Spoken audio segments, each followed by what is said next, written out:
Hello and welcome to another edition of Casey in Conversation.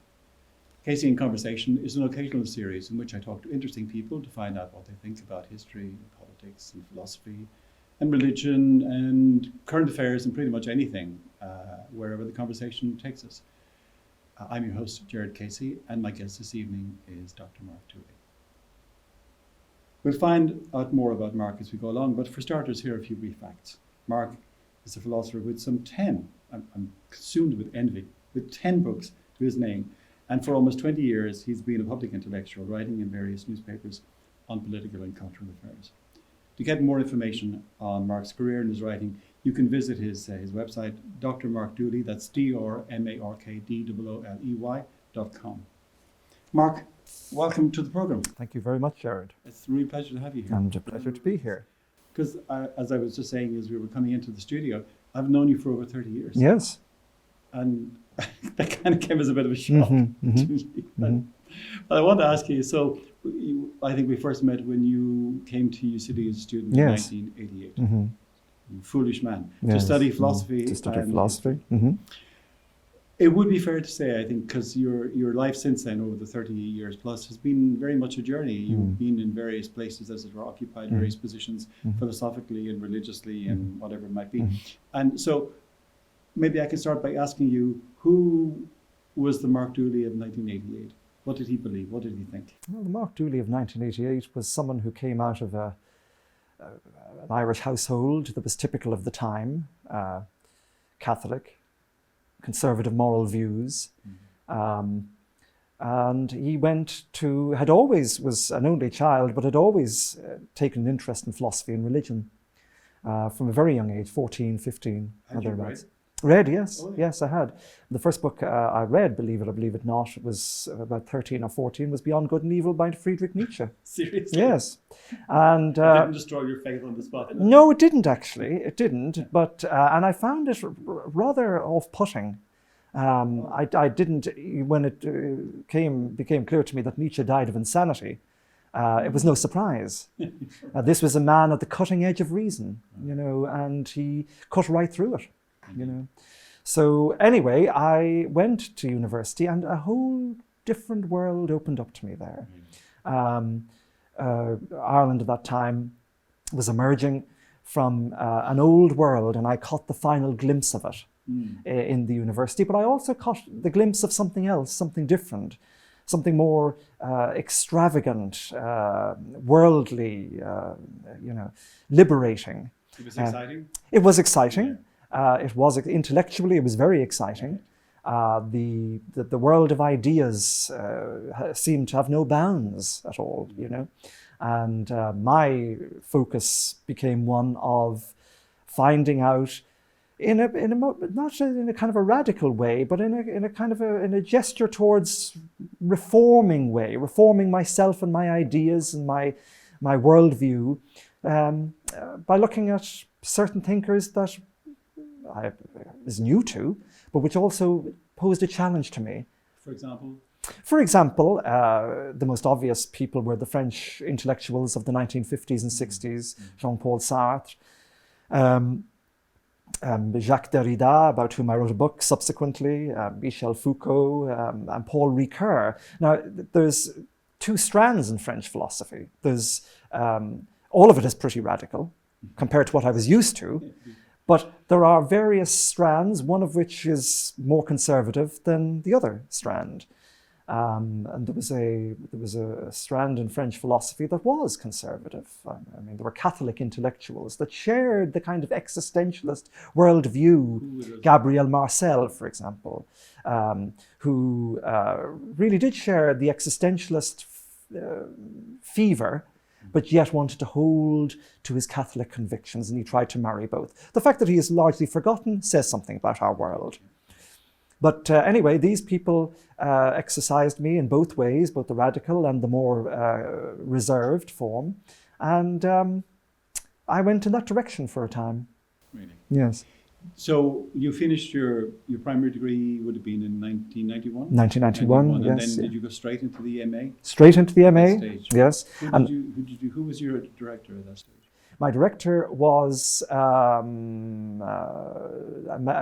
character at UCD, an Italian by the name of Liberato Santoro Brienza. My colleague. Your colleague, My yes, colleague. and a wonderful My esteemed colleague. colleague. Your esteemed late colleague, who died last year, indeed. But he was a marvelous character, and he and someone else. I remember I was groping around for somebody to write on, and I still had my religious convictions, never lost them, despite everything. And I said, but I still wanted to pursue someone who would take me in that new direction that I had found.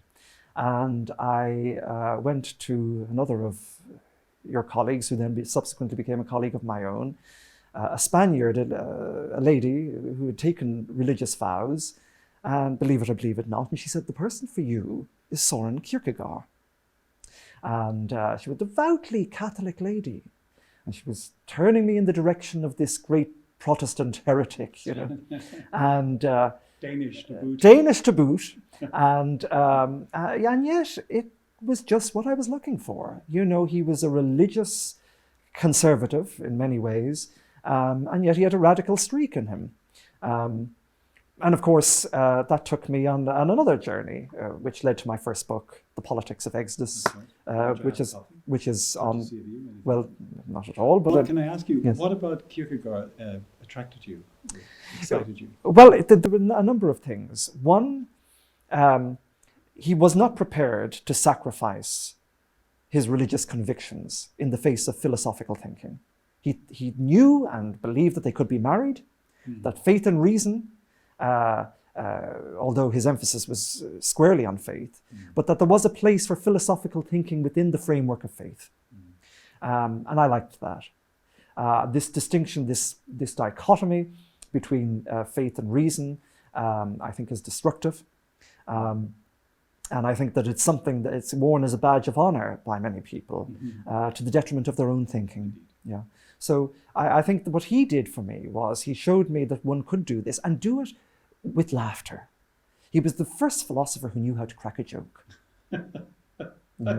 Philosophers are not no, they're not. In fact, one of yes. my colleagues at Catholic University, Paul Weissman, said to me, Casey, he said, you can't be a philosopher. You're too happy. You're too happy. Yeah, well, there you are. Well, Kierkegaard was very happy. His books are brimming with humor from beginning to end, and he's poking fun at Socrates, he's poking fun at Hegel, he's poking fun at everybody. And then, of course, he has his more serious moments.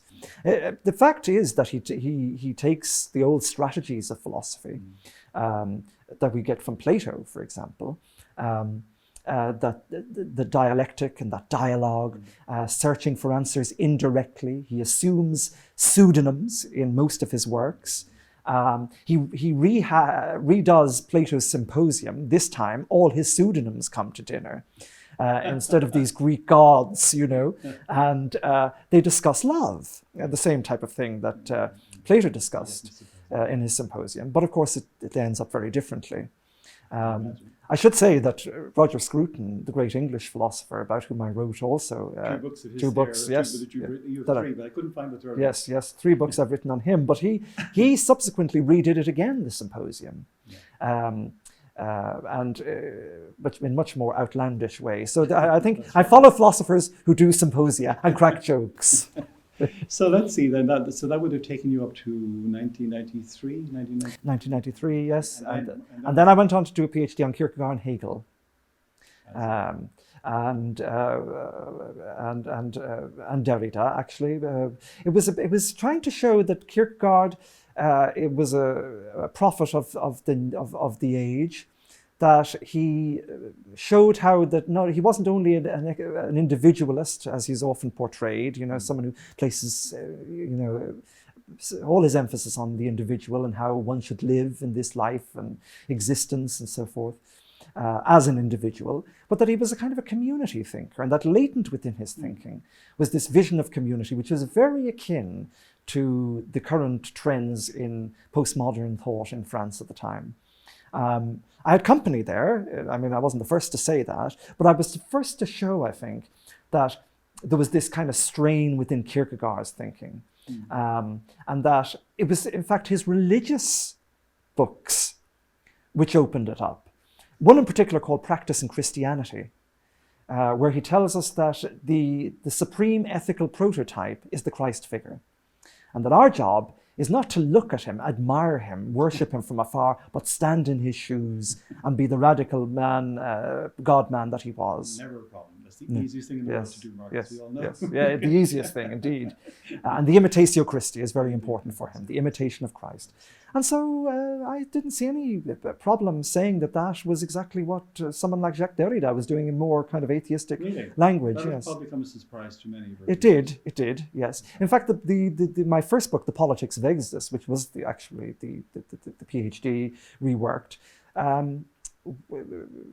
the title, The Politics of Exodus, comes from Derrida himself, where he says, my work is a politics of Exodus, where I show that, the borders that separate us are much more porous than we think they are. And they are so because we have a welcoming impetus, kind of a drive to welcome other people that are different from us. And I say that this is exactly what Kierkegaard is saying in two works, Practice in Christianity and Works of Love. So then, what? What happened when you finished? Well, then I went, I did that. I was a colleague of yours by then in UCD. I worked there for 10 years. And then I moved on after that decade, which I enjoyed very much, I must say, but I moved on to the Sunday Independent. I took a leap into the world. I felt that... Was that a bit of a shock to go from academia? It was, but not so much insofar as I felt for a long time that in the academy, we speak only to ourselves. We do have a great influence over the lives of students, but that is limited to a degree. One never knows, unless they become superstars, our fellow academics, whether it's worked or not once they leave. So the job was to get out into the world and spread the message as best I could as in inverted commas, a public intellectual. Yeah. Sorry, just to interrupt you for a second. I don't know what your experience has been, Mark, but my experience is one of meeting people. It might be at a garage when I'm getting some petrol, and the chap beside me on the counter will say, "Oh, Dr. Casey, you taught me Eastern philosophy in 1994 or whatever it was." And I go, "Really?" "Yes." And he said, "And I remember you said," I have no memory whatsoever of saying anything like that. So Yes. Now this happens all the time. Yes, you meet people. I met one we are now on Tuesday. On Sunday night, I was at a confirmation. I met somebody said, "Hello, Mark." I didn't know who they were, and I gingerly went over and I said, "Please God, let him introduce himself first." And he did.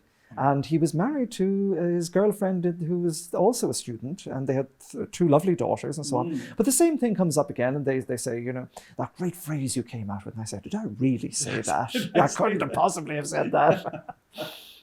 I'll own it if it sounds profound, but if it sounds balmy, I'll disown it straight away.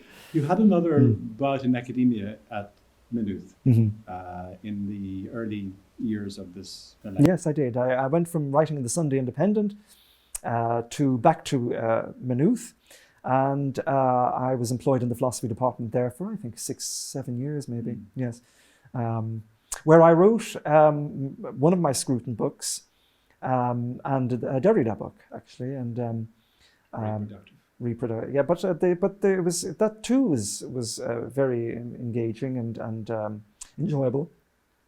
It took me up to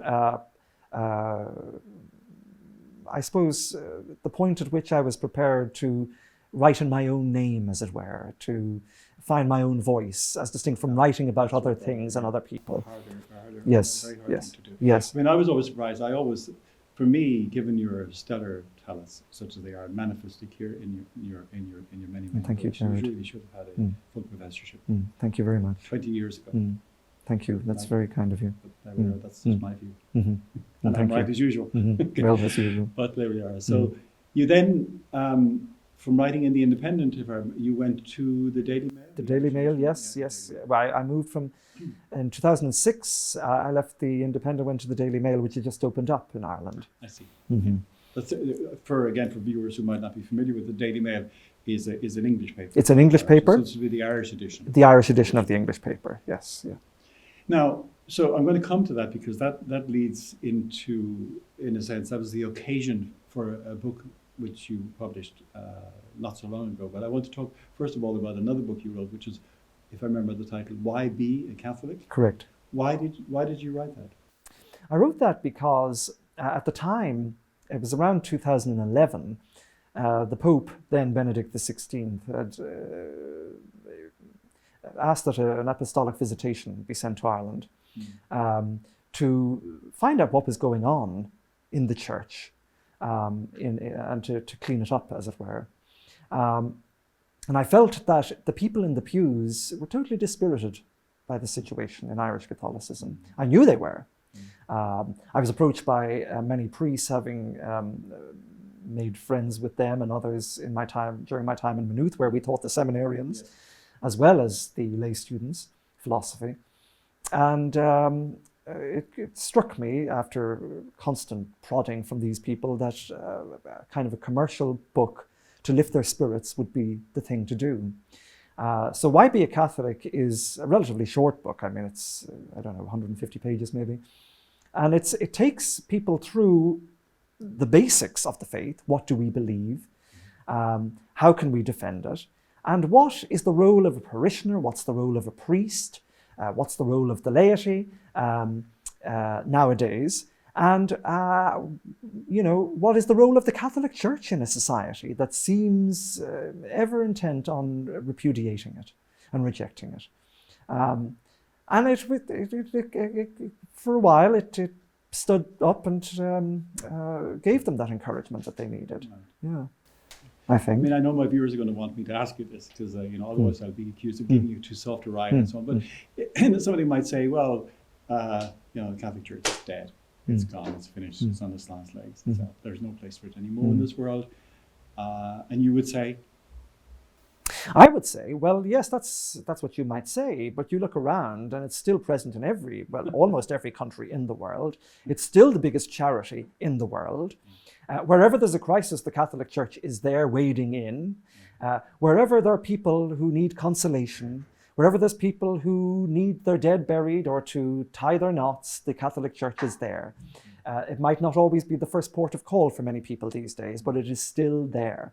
And its footmen still go silently in the course of a night to tend to the ill and the dying, all over the globe. The papacy is still, the Pope is still the biggest celebrity on the face of the planet, no matter who occupies that position. And so the Catholic Church is still there and it's still hanging in. And we tend to look at institutions from our very own narrow prisms. We think about the church in Ireland, but I think we should think about the church worldwide. There's a huge global institution still. It's getting a hammering now, and it deserves it at times for its faults and failings. But what institution hasn't had faults and failings? And as I say in Why Be a Catholic, people say, but there's evil, Yes, of course. But where else would evil strike than at the heart of the church? Where else has evil ever struck but at the heart of the church? From your description of the book, it seems like one of its functions, not the only one probably, but one of its functions, if you like, is to provide a kind of a roadmap for Catholics and provide some kind of reassurance that what they believe is still worth believing in and so on. Is there anything in that book for people who would not already be committed? Oh yeah. I think what it does is, I think in the early part of it, I go through in a very easygoing manner. It's not highfalutin academic jargon. It's not an academic book at all, in fact. It's a very user-friendly thing, purposely. But I go through the religion and science debate and try to show, that the creed is still stands up in the face of science. It doesn't oppose itself to it. It merely incorporates the findings of science into the worldview that it holds, and very easily too. And then it goes on trying to show and gently persuade people that the misconceptions that they have about the church, while many of them may indeed be accurate, a lot of them are not. And that it takes a little more probing and a little more seeing with the naked eye of compassion why the institution has served so many and continues to serve. Someone whose name I can't remember once said, "Tell me which church you don't believe in, and I'll show you. I don't believe in that one either." Yes, Okay. yes, I think yes, Fulton yes. Sheen had something like that. For everyone who hates the Catholic Church, there are very few who actually know what it is that Yes, they're actually yes, hating. yes, It's a yes. figment of their imagination. Yes, It's some yes, kind of yeah, horror yeah. which is being construed. They don't know the reality. Yes, I think that's true. And I think the book was intended mainly to satisfy such people and also people who are beleaguered within the church. Yeah. I think it serves two purposes. And you'll finish it very quickly, so if you're interested in the topic. Indeed. Have things changed since that was 2011? 8 years on? Yeah, I think the condition of the Catholic Church has worsened. I think in this country, I think obviously the scandals have the worldwide scandals as they've become now. It was pretty limited back in those days. Have further dented the church's reputation, and yet people still practice their faith. People still attend church. People still persevere. The congregations might be getting older, but you notice always at a certain stage that people return. I remember being very struck when I was teaching in UCD. I was teaching a master's seminar one time, and I was talking about a famous American pragmatist by the name of Richard Rorty, who was a committed atheist, but didn't despise religion. In fact, accommodated it very nicely into his worldview. And I remember this student stood up and she said, "That's it," she said. "I've had it with people denigrating my faith," she said. "And what's more," she says, and she looked around the room at all her fellow students, she says, "There are no atheists in the trenches." And she sat down. And it struck me, I said, well, there is something in that. I said, the fact is that there comes a time in everybody's life when their back is against the wall and they need someone or something to reach out to. And that hand has been there for them for 2,000 years and will continue to be there for them when they want it. Yeah. You could, it might sound as if you're making a case for Christianity or Catholicism on sort of pragmatic grounds. That's not. Oh no, absolutely not. Absolutely not. No, I think what Why Be a Catholic does, I think, at its essence, is to say to you that that you do need certain things to be in place for you to believe the mystery at its heart. I'm a great believer in the power of the liturgy and the mystery of the liturgy and the sacredness of the liturgy. I think if that were done properly, and this, I'd make no bones about this. I mean, one of the chapters in the book is called "From Boredom to Beauty." I think if the liturgy is done properly, well, then it will do its own evangelization. In the Eastern Church, of course, they regard their liturgy, which they call that, which is the work of the laity, as a foretaste of heaven. Yeah, and that's what it should be. How often could you say that? Yeah, well, you couldn't say that nowadays. There was a time.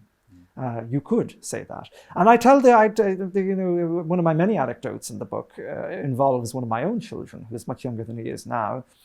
And we were at this wonderful celebration of Mass one time, aesthetically beautiful and so on, the way it should be celebrated. And he said, at the tender age of 5, he said, "Can we come here every week?"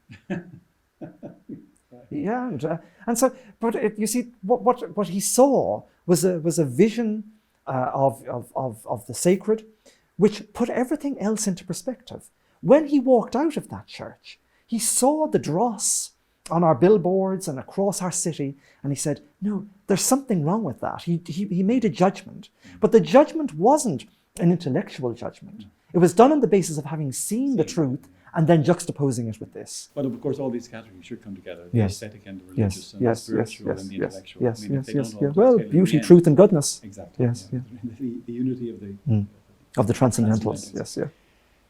Let me come back to something then that, as I said earlier, emerged from your writing in the newspaper. You published a book called Moral Matters, which people might think would be simply a collection of your best pieces over the years, but it wasn't quite that, was it? No, it wasn't. Yeah. It was the title of my column in the Daily Mail for 10 years. But the subtitle is as important, if not more so, than the actual title. It's Moral Matters, A Philosophy of Homecoming. All right. And it was basically a book about identity. And my belief is, it's not my belief, I take it from Hegel, that we have never been more connected, but yet never more disconnected. Disconnected from each other. We communicate all the time, but we do not converse. We don't know how to engage one another except through devices. So we've become detached and disconnected from ourselves, from each other, from our past, from creation, from our spiritual source, from our political heritage, our history itself, and thus we have become severed from our very identities. And Moral Matters firstly diagnoses this problem in terms of the digital revolution and what it's made us into, using parables from Hegel to make my point along the way. And then it shows at the end in 3 chapters, conserving culture, caring for creation, and saving the sacred, how we can reattach ourselves to the soil, to creation, and to the sacred. That it's well within our power to do so. As it is now, we are totally, disabled. We cannot do anything for ourselves. And why is that? I mean, it's not simply the technology of the last 15 or 20 years. That is simply just the latest mode, if you like, of the way in which we can seem to be connected to everybody, but yet actually not connected. In fact, I can remember I was going into Dublin City on the local transport, and there were 4 young women sitting across the way from me. Obviously, a party of 4. Each had. Oh yes, that's a regular sight. Yeah. So instead of just chatting. Yeah. No. And then the other side of the coin was I was sitting again in the same train, and there were 4 women, and they were talking, and this is ironic because they were talking to each other and not looking at the phone. I felt like congratulating them. Yes. Which is bizarre when you think about you see it, families doing this. Yeah, but so that's just a symptom of the kind of disconnection that you're talking about. Yeah. It's not the cause. No, I think the cause is the commodification of life. Actually, the primary is that everything comes too easy to us these days. Having everything served to us in one way or another enables us to be, kind of narcissists in our own way, to hive ourselves off from society and community, not really work and engage with the earth for what we need and want.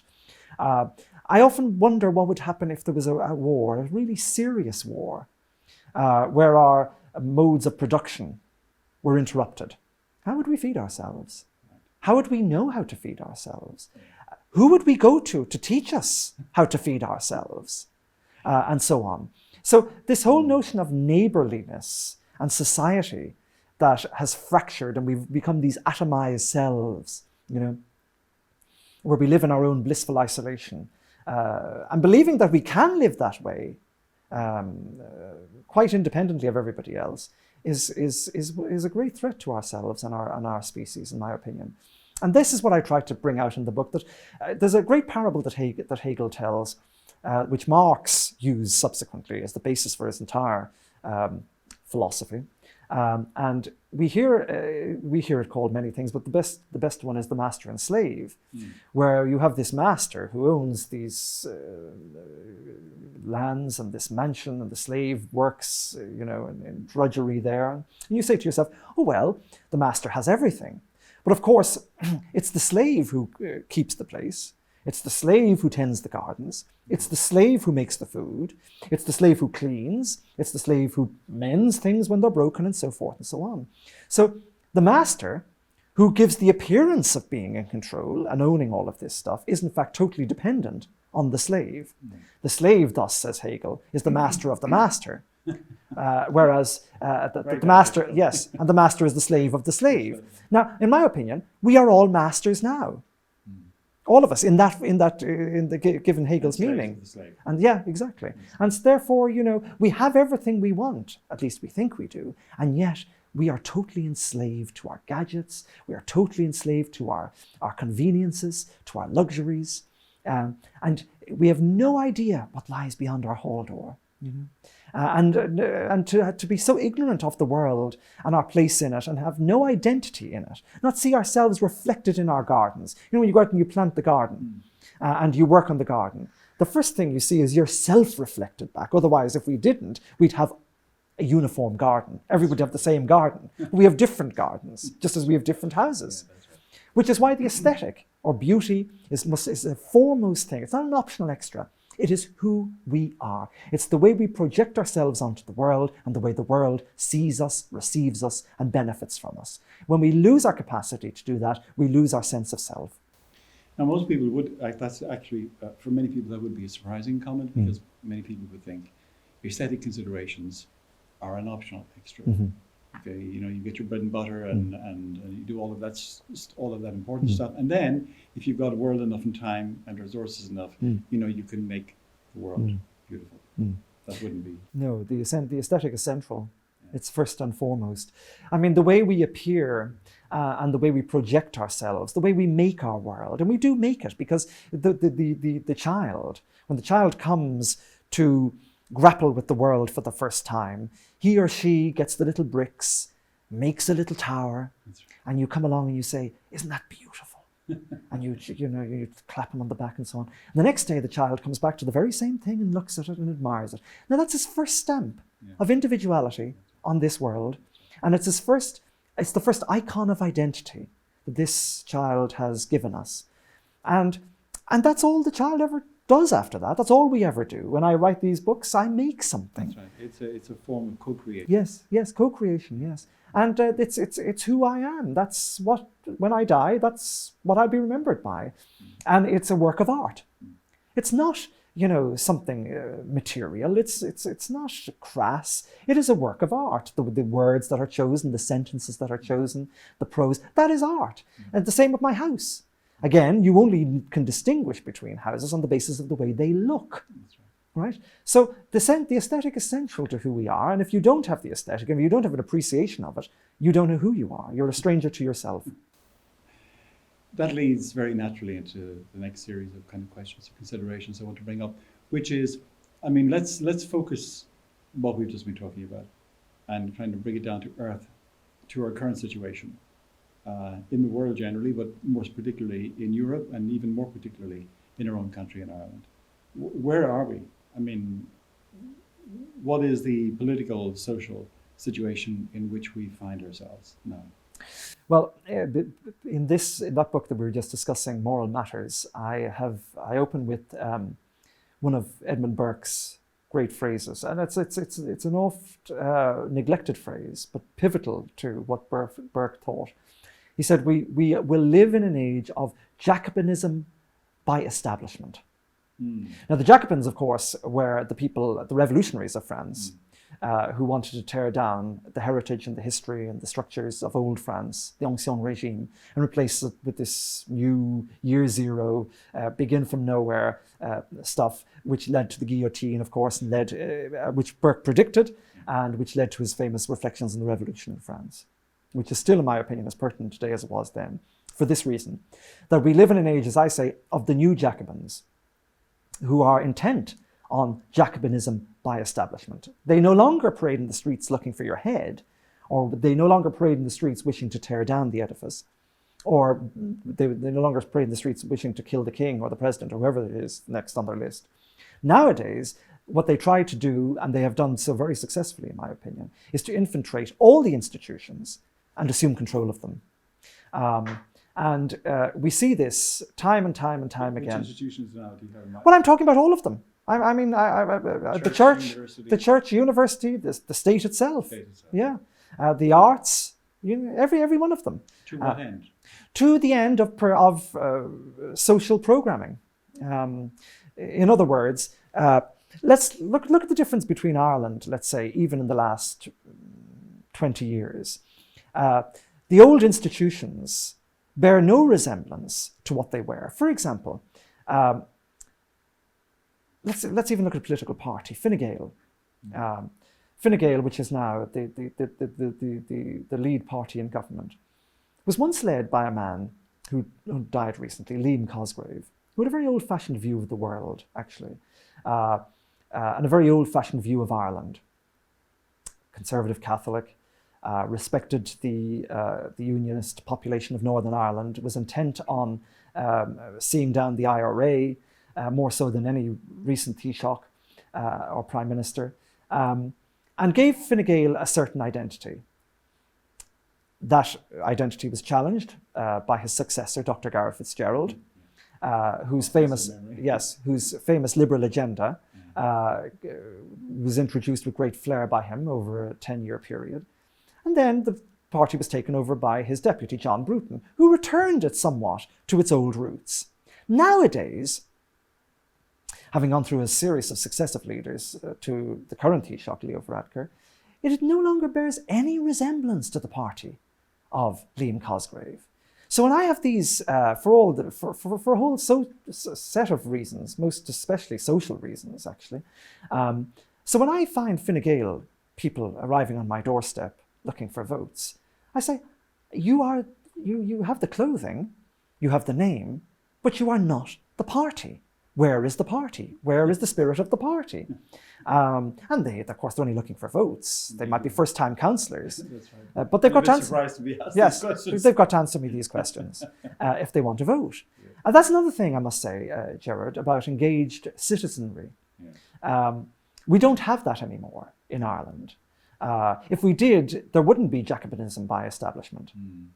We don't have debates like this, like we're having now, or discussions like we're having. We have soundbite discussions. We have debates on radio and television, which are point-scoring things. But there's no, and this is where I think the state is lacking. We need a forum in which the great issues of the day need to be engaged in by everybody. We need intellectuals. Ireland has a dearth of intellectuals these days, real intellectuals that get out and, the days of Conor Cruise O'Brien and Justin Keating and all of these people, Noel Brown even, all people of letters who might have... No, sorry, I don't want to interrupt you. I just wanted to say the characteristic of all of those people, whatever you thought about them, was that they actually believed something. Yes. They actually had views, Mm-hmm. whereas I was thinking the other major party in Ireland is Fianna Fáil, and they had an advertisement in the paper maybe 10 years ago. I remember seeing it and I was amused by it, and it said something like the following. I'm paraphrasing. It said something like, whatever you think, whatever you believe, there's a place for you in Fianna Fáil. I thought, well, that couldn't possibly be the case if you actually stood for something. Yes. There's only a place for everybody in every view if you're not anything. Right? And it might be unfair to point the finger at Fianna Fáil in that respect, but I suspect that characterization is true pretty much of all our parties, with the exception of a few on the extreme left, which still, to their credit, have certain principles. I think they're wrong, but nonetheless, it doesn't make any difference. They do hold to them, and there's... Yeah, you see this. You hear this all the time. I mean, I remember speaking at an event in England a couple of years back, and Jeremy Corbyn had just come onto the scene, more or less. And Jeremy Corbyn, by the way, again for viewers yes, on the other side of the Atlantic, particularly, yes, is the leader of the Labour Party. Leader of the Labour Party in Great Britain, and a radical Marxist, as it happens, and has rolled back every progressive agenda of Tony Blair's, which some might congratulate him for, but nonetheless, it has taken Labour back to the dark ages. But he was on the rise, and he's a radical old Leninist, on the fringes of the party. I mean, he didn't believe he was going to be elected to the position of leader, and said, "I'm the token socialist." When Gordon Brown, the previous Labour Prime Minister, resigned, but he got there. And I remember being at this event where full of intellectuals from all across the globe, and one of them from England said to me, "Well," and you hear this all the time, he said, "Well, at least he's authentic." I said, my only reaction to that, well, Stalin was authentic too. So authenticity, I don't know what people mean by authenticity, but I could half see the point, insofar as Jeremy Corbyn engages with ideas to the extent that he can, even if they're manufactured by Marx, but at least he discusses things at an above average, way. But that in itself is not what I'm talking about. I'm talking about people engaging with topics, serious topics, ordinary people, giving them fora. We have this thing in Ireland currently where you have these public meetings. usually happen before election time, when only to get politicians into the eyes and memories of people, so they'll get their vote, and then there'll be no more public meetings until the next election. Exactly. But I would like to see this as a kind of an ongoing thing, where we have genuine public meetings, like the public square type of thing again, where people know what they're voting for, question their politicians, put them on the spot, and have the intellectual apparatus to do that. The fact that they don't shows something deeply lacking in the state and deeply lacking in the educational system that we have. However, I mean, it could be said in one school of economic thinkers in the US who talk about rational voter ignorance. When you realize that there's nothing, that your vote makes no appreciable difference in the scheme of things, it's not worth your while, in a sense. This is putting it, as it were, from the devil's advocate point of view. It's not worth your while to do what you're suggesting. If there's no, in other words, so if you go to the meeting, you can say what you think, they listen and so on, and then they go off and they do whatever they want to do. So somebody will say, well, what's the point of going to this meeting? What's the point of taking the trouble to learn and to be articulate and to express my views and so on? What's the point of doing all of that when in the end the mechanics or the structures are not there to give it effect?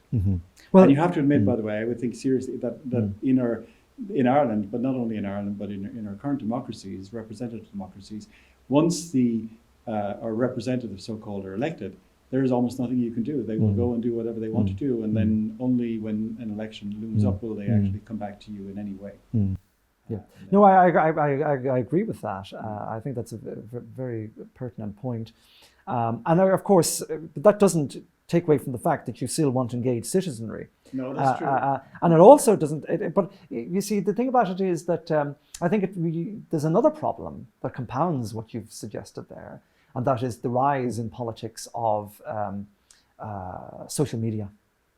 You and I both contributed to a book recently that was published in French on democracy, and my paper in it was called in beautiful French. Beautiful French, Like wonderful. mine. Yes, it was called. Which we didn't write in French. Yes, no, it was called the end of democracy ? Because I cannot look with anything but horror at the fact that if a campaign is launched on social media one way or the other, whether it be in a referendum or at election time, and marshals this frenzy of support either way, without, again, there being any concrete engagement with the issues, merely kind of knee-jerk reaction type thing based on what you read on the next tweet or on Facebook. That's perilous, I believe, for democracy. It summons up the masses. It almost reminds me of the end of the Roman Republic. You know, when the rabble-rousers would get onto the rostra and summon up the mob in order to get the laws passed, and the Senate became totally ineffective. And the rot entered in, and so the Cicero could do nothing about it anymore once Clodius was on the rostra. Yeah. What can you do? I mean, to talk about public meetings and so on is, they're not bad, and to talk about an engaged citizenry, that's a good thing. But in the end, what can be done if the structures are such that no matter what you do, they simply persist, they simply roll over? Yeah. I mean, Lysander Spooner, yeah, the American 19th century thinker, said, a man is no less a slave if he gets to change his slave master every 5 years. You know, I agree. I think what has to be done is that eventually the current Jacobins who are ruling by establishment will retire or die, a fate that befalls us all, alas, and they will be replaced by others. And the others are my children, your children, and so forth and so on. And I think this goes back, again, appeals it back to one further rung down the law of the chain of causality, as it were. You get them while they're in school. Now you might say, well, the schools are corrupt. And I would say likewise. But you can still get them at a level, I think every child, if engaged seriously with issues and ideas, will rise to it. You know, I've gone on a great learning curve with my own children, and I wrote about them a lot in my column over the years. They've taught me that the human capacity to absorb from a very early age and to really grapple with things is enormous. The idea that we have in Ireland at this moment, a terrible dumbing down of the educational system, where the great standards. I mean, I was telling my children only recently that you learn these poets that nobody's ever heard of. I said I was taught Lord Byron. I read Reflections on the Revolution in France in school. I read The Idea of a University by Cardinal Newman in school. So what are your novels? Oh, something from the 1960s, says my eldest. You're beginning to sound very old, Mark. I am. But no, I'm not. It's not that. It's just standards have changed, Jared. I know. I said to him, what's your novel? He said something from the 1960s. I said, mine was Hard Times by Charles Dickens. That's right. Yes. So you get them at a certain age, if you can. And I think that goes back to parenthood. And I think the great role of parents in our society cannot and ought not to be underestimated. No, I agree with that. But again, while wishing and hoping that what you're saying is correct, there is no guarantee that the current regime of Jacobins is going to be replaced by anything other than another regime of Jacobins, maybe even further down the food chain. You can't guarantee, if you like, that things are going to be rolled back or that people are going to recover their connectedness and their heritage and some kind of appreciation for their history and their culture and their land. Yeah, well, you can't guarantee it, but you cannot account for contingency either.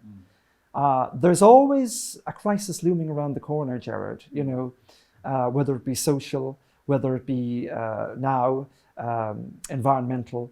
There's no telling. We have various forces at work in the world, which are not, friendly to the West and so on.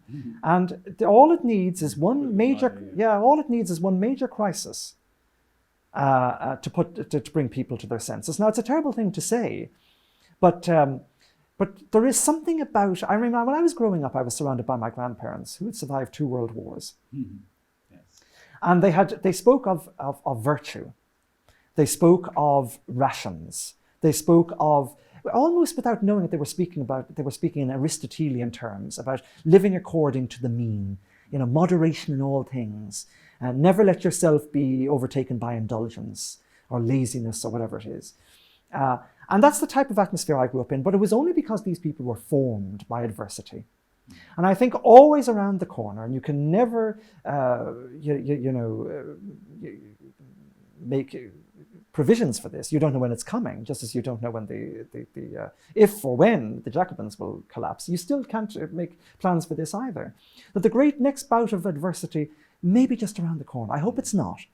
But at that moment, people will then have to fall back on their own resources. They will then have to cut the nonsense and club together as a society and ask what's best for us now in the face of this threat.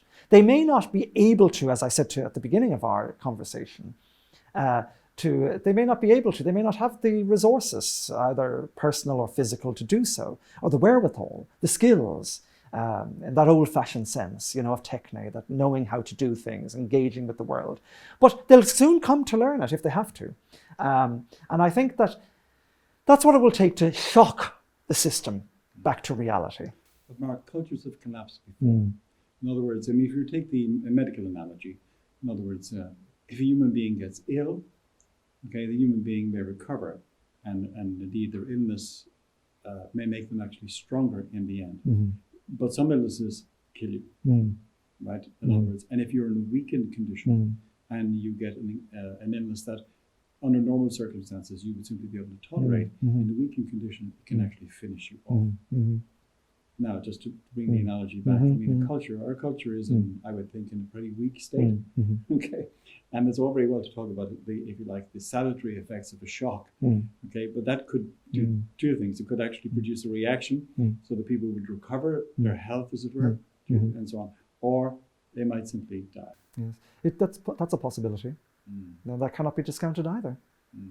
But we cannot fool ourselves as human beings that. That this life that we lead now, this life of luxury and plenty, is ours perennially.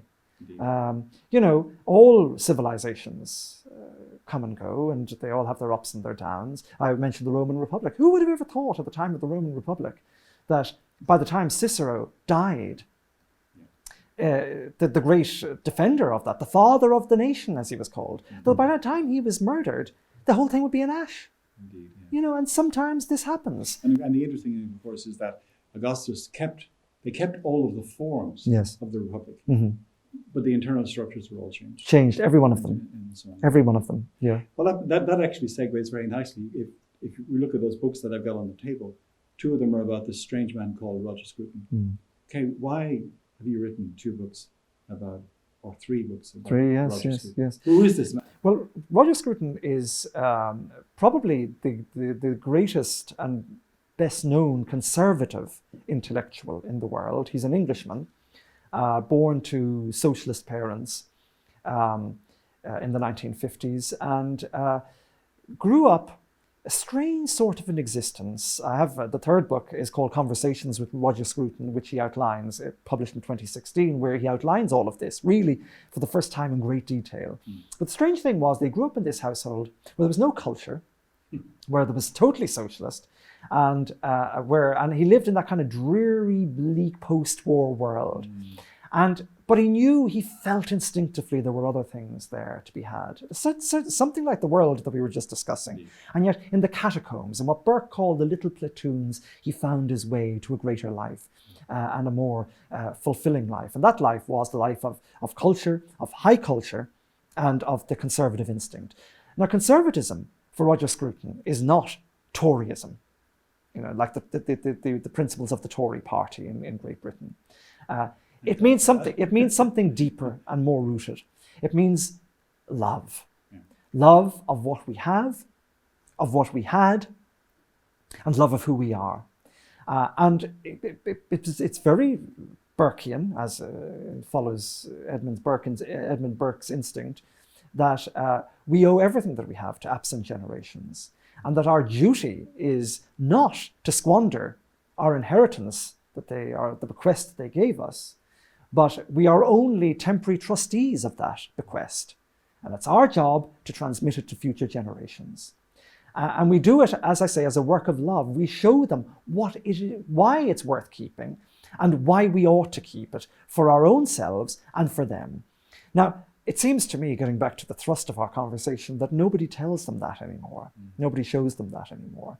And I suppose that Roger Scruton, who in fact you introduced me to way back when in UCD, you brought him to UCD to give the famous Agnes Cumming lectures. And that was my first introduction to him. He was a young man then, 75 now. And he was, he walked into the room, I remember, and he wore a pocket watch. Yeah, do you remember that? Yes. He wore a pocket watch. He was like something out of the 19th century. Yeah, and I said, this guy is it's like Aristotle. Aristotle says, if you want to teach somebody morality, you don't teach them theory. You don't sit a child down and say, this is what good is, this is what bad is, this is what evil is, blah, blah, blah. No, you show them the good man, the wise man, or the wise woman these days, or the good woman, or whatever it is. And you say, imitate that. So I saw this man, and I said, I like what I see. And years later, when the questions that you've been posing to me came foremost to me as considerations, I said, it's time to look seriously at the work of Roger Scruton. Nobody had done that. He was a reviled figure, actually, when I took him up. And I worked on him and worked hard. And the product of my labor is those two and another one. He's in the news again now for all sorts of bad reasons. But it doesn't take away from the fundamental thing that, we are human beings only by virtue of the sacrifice. We are the human beings we are only by virtue of the sacrifices of our forebears. And they've given us something to guide our path. And it's up to us to use it wisely or stupidly. Before I come back to that point, we should clarify, by the way, when you said that he's in the news for bad reasons. Yes. It's not really bad reasons. He hasn't robbed a bank or anything like that. No, he's not. There's nothing wrong with Roger here. No, nothing wrong with him at all. He's been accused wrongly. He was accused wrongly of doing something or saying things that were inappropriate, which of course he didn't say. And he was dismissed from an unpaid position in the unpaid and unemployed by the English government, to getting back to our discussion on aesthetics, to man a commission called Building Better, Building Beautiful. So the appropriate secretary in the British government, on the basis of a tweet, decided to dismiss him from that. What better reason? What better reason? But anyway, he has been vindicated Trial now. by tweet. Trial by tweet. And he's been vindicated now, and all is well. Listen, Mark, we're coming to the end of our discussion. It's almost an hour, believe it or not. I can't. I've enjoyed it tremendously. First of all, could I ask you if, when this goes out, which it probably will in a few months' time, if our viewers have any questions that I think are worth putting to you, decisive questions, would you be prepared to come back? I would indeed. I'd love to. Again, Yes, about absolutely. Well, that's good. Is there anything else that you feel you must say that you haven't yet said? Is there anything we haven't talked about? No, I think one thing I'm always keen to say is that we shouldn't get too despondent about things. I mean, we live in an age that certainly is a negative age, and and it's a perilous age for the young, especially given social media and all the new threats that are coming at them. But we are a hardy species, and we are tough. And as I say, who would have thought? Look back in history, and for this you need to know your history. But who would have thought that at the end of the Roman Republic or the end of the Nazi era, that things would have risen so well, and they did. So we need to balance our pessimism with a good dose of optimism every now and then. And Mark, on that note, thank you very much. Thank you, Jared. Thank you. Thank you.